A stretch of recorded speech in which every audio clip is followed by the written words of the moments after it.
Hello বন্ধুরা, welcome back to our channel আর Sumita's vlog. তোমরা সবাই কেমন আছো? আশা করি তোমরা সবাই খুব ভালো আছো আর আমরাও ভালো আছি। তো কালকে রাতে অনেক বৃষ্টি হয়েছে। বৃষ্টি হওয়ার পরে আজ সকালে দেখছি বেশ ছাদের গাছগুলো বেশ তরতাজা। আর রাতে এত সুন্দর বৃষ্টি হয় যে সকালে ঘুমটাও এত সুন্দর হয়, উঠতেই ইচ্ছা করে না। কিন্তু সকালে না উঠলেও তো কাজ হবে না, কারণ সবাই তো সকালেই বেরোয়, জন্য তাড়াতাড়ি উঠতেও হয়। তো মা সকাল সকালে জামা প্যান্টগুলো সব কেচে দিয়েছিল। তো ওই জন্য আমি কী করেছি, এই হাঁড়ির মধ্যে করে নিয়ে চলে এসেছি। এনে আমি ছাদে মেলে দিই, বেশ তাড়াতাড়ি শুকিয়ে যাবে। আর সকালের ওয়েদারটা এখন এত সুন্দর থাকে, বেশ ঠান্ডা ঠান্ডা। মানে মাঝে যে গরমটা পড়েছিল প্রত্যেকেরই ভীষণ কষ্ট হচ্ছিল, কিন্তু এখন তাপমাত্রা অনেকটাই কম আছে। বেশ একটু স্বস্তি এতদিনে পাওয়া গেছে। রাত হলে বেশ ভালোই বৃষ্টিটা হচ্ছে। আর কালকে তো ছাদে এত জল জমেছে যে কি বলবো। আবার শুয়ে পড়েছিলাম, আবার উঠে আবার সেই ছাদের ইয়ে বন্ধ, মুখটা বন্ধ করা ছিল, সেটাকে খুলে তারপরে গিয়ে আবার শুয়েছি। তা না হলে একদম সিঁড়ি দিয়ে জল বেয়ে নিচ পর্যন্ত চলে যেত, এত জল হয়েছে। এক তো ছাদে বৃষ্টির জল, তারপরে আবার চিলেকোঠার যে ছাদটা রয়েছে সেখান থেকে পাইপে করে জল নেমেছে। তো এসে দেখছি ছাদ পুরো থই থই করছে। ওই রাতে এত বিদ্যুৎ চমকাচ্ছে, কিন্তু কিছু করার ছিল না, মুখটা খুলতেই হতো। তো আমরা দুজনে এসে মুখটা খুলে দিয়ে তারপরে গিয়ে আবার শুয়েছি। আর এই যে ড্রামটা দেখছো না, এই ড্রামটা, এই যে গোটা যে এত গরম গেল, এই ড্রামে আমি প্রত্যেক দিন দুবেলা করে জল পাল্টে পাল্টে আমি রেখেছি এখানে। পাখিগুলো এসে, আমি সেই মুহূর্তটাকে ক্যাপচার করতে পারিনি, পাখিগুলো এসে যেমন জল খেত, সেরকম যতটা পরিমাণ ওদের স্নান করার মতো ডানা ঝাপটে স্নান করতো। তো ওই জন্য ওদের কারণেই জলটা দেওয়া ওখানে। তো ছাদে জামা প্যান্ট কটা মেলে আসলাম, মেলে এসে বোন বললো যে তুই ভাতটা বসিয়ে দে। আজকে ও বলেছে ও রান্না করবে, আজ ওর স্কুল ছুটি রয়েছে, তো ও রান্না করবে। ও মিঠাই উঠে গেছে, মিঠাইকে দুধ খাওয়াচ্ছে, দুধ খাইয়ে নিক, তারপরে ও বাকি কাজটা করবে। আমি শুধু একটুখানি ওকে ভাতটা ধুয়ে ভাতটা বসিয়ে দিই, আর তা নাহলে দেরি হয়ে যাবে। ভাতটা বসিয়ে দেবো। আর মা কাল রাতে একটু কলমি শাক এনেছিল, তো সেটা মা কেটে রেখেছে, সেটা একটু দিয়ে দেবো, কারণ ও একদম শাক ধুতে চায় না।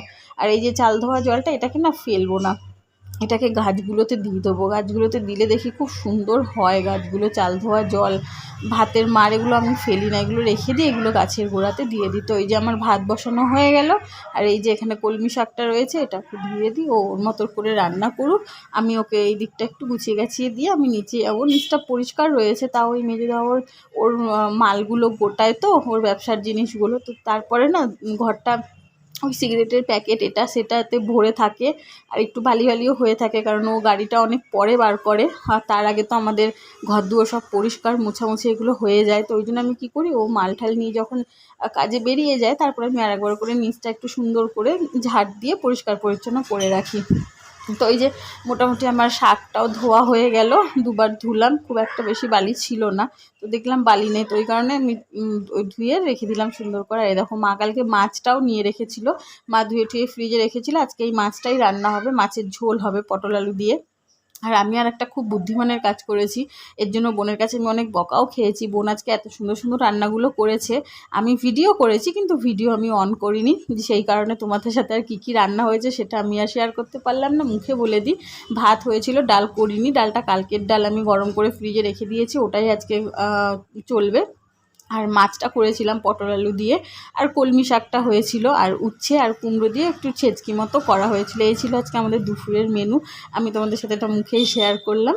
তো ওই যে চাল ধোয়া জল যেটা ছিল, সেই জলটা এবারে আমি একটু হাতটা ফাঁকা হয়েছে, ভাবলাম এই গাছগুলোকে দিয়ে দিই। তো এই গাছ দুটো না আমি আমার এক জ্যাঠতুতো দিদিভাই আমাকে দিয়েছে, দিদিভাইয়ের বাড়ি থেকে আমি নিয়ে এসেছি। স্নেক প্ল্যানেটটা তো খুব সুন্দর হচ্ছে, এটা আমি একটা গাছ এনেছিলাম আর এখন এতগুলো হয়ে গেছে। আর ওই যে গাছটা দেখছো না, যেটা আমি হাত দিয়ে দেখালাম, ওই গাছটা আমাকে দিদিভাই দিয়েছিল, বেশ সুন্দর হচ্ছিল।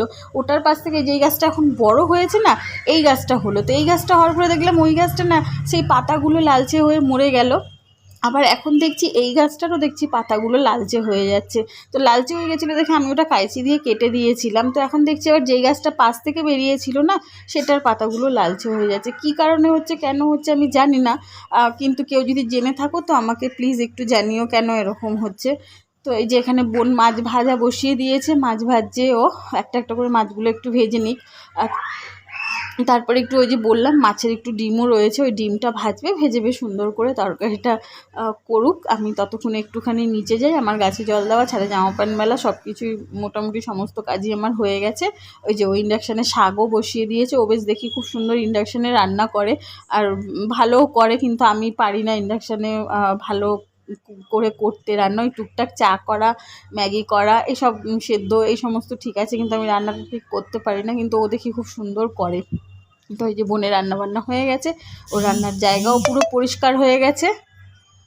আর এই যে এই শুধু ইন্ডাকশানে এই যে কুমড়ো আর কি বলে উচ্ছে দিয়ে ছেচকিটা বাকি ছিল, তো এইটা এখন হলেই হয়ে যাবে। তো এইদিকে ওর গ্যাস মুছতে মুছতে এটা ততক্ষণে হয়ে যাবে। ওকে দেখলাম সিম করে বেশ রেখে দিয়েছে, সুন্দর মজে যাবে ওই কারণে। তো এই যে আমি নিচে চলে এসেছি, নিচে এসে দেখলাম কি হালকা হালকা ঝুল হয়েছে, হালকা হালকা ঝুল হলেই না আমি ওগুলোকে ভেঙে দিই, তাহলে কি হয় ঘরটা বেশি নোংরাও হয় না, আবার ঝুল অনেক জমে গেলে না ওগুলো চট করে উঠতেও চায় না। ওই জন্য যখন ঝাড় দিই তখন যেখানে একটু ঝুল দেখি আমি ঝাড়ু দিয়ে হালকা করে ঝেড়ে নিই, তাতে ঘরটাও বেশ সুন্দর পরিষ্কার হয়ে থাকে আর নোংরা হয়ে থাকে না।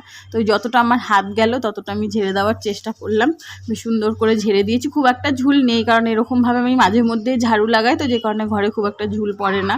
তো এই যে ঘরটা এখন ঝাড় দিয়ে নিই, দুটো ঘর ঝাড় দিয়ে তারপরে যাব ওপরে। তো আমাদের ভিডিওটা তোমাদের কীরকম লাগলো অবশ্যই আমাদেরকে জানিও, যদি ভালো লাগে তো লাইক কমেন্ট শেয়ার করতে ভুলো না। যারা আমাদের চ্যানেলটিকে সাবস্ক্রাইব করোনি তারা প্লিজ চ্যানেলটিকে সাবস্ক্রাইব করে আমাদের পাশে থেকো আর আমাদেরকে অনেক ভালোবাসা দিও। তো ওপরে এই যে বোনের ঘরটা অগোছালো ছিল, রান্নাবান্না সেরে তারপরে নিজের ঘরটা রেডি করলো। আর এখানে না ওই 12টা নাগাদ বাজে, এই সময় হলে দেখি মিঠাই মনটারও একটু খিদে পায়, আমাদেরও যেন একটু একটু খিদে পায়। ওই জন্য মা আবার মনটাকে দোকানে পাঠিয়েছিল, যে দোকান থেকে সেউ ভাজা নিয়ে এসছে, আর মায়ের খুব মাথা যন্ত্রণা হচ্ছে, আর ও দুই বোনের জন্য দুটো দই লস্যি নিয়ে এসছে, আমুলেরটা আনতে বলেছে। একটা জিনিস তোমাদের সাথে শেয়ার করি, এই মাছটাকে দেখেছো কীরকমভাবে মাছটাকে উল্টে রয়েছে। সেই কথায় আছে না, দুর্বলের ওপরে সবাই প্রভাব প্রয়োগ করে, তো মাছটার ক্ষেত্রেও ঠিক তাই হয়েছে।